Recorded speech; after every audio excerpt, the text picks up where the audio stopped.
Hello guys! It's another day, another video, and for today's video, ituturo ko sa inyo kung paano tayong makakapag-order ng GCash card gamit ang ating GCash account. Kaya ayan, panoorin nyo po yung ating video. First, open your GCash account and then click View All. Then, swipe lang pataas. Then, i-click ang card.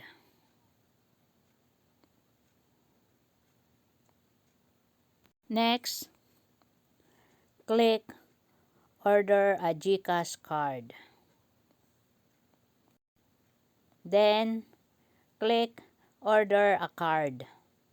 Then, Send me a card. Then, click mo ang Next. Dahil lalabas dyan yung information.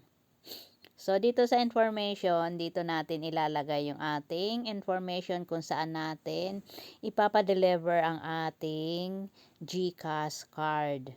So, ilalagay lahat natin, pati yung number natin, name, address. Then, pagkatapos natin mailagay lahat ng information, lahat ng details, ay i-click natin yung next. Then, after natin maklik ang next is magpo-proceed na tayo sa payments. So, ayan, 250 ang babayaran natin. So, i-click natin ngayon ang confirm para magpi-payment na tayo sa ating in-order na GCash. So, after natin ma-confirm, ay lalabas na dyan yung ating order successful at saka yung araw, kung ilang araw darating sa atin. Kung sa NCR naman ay 4 to 6 days.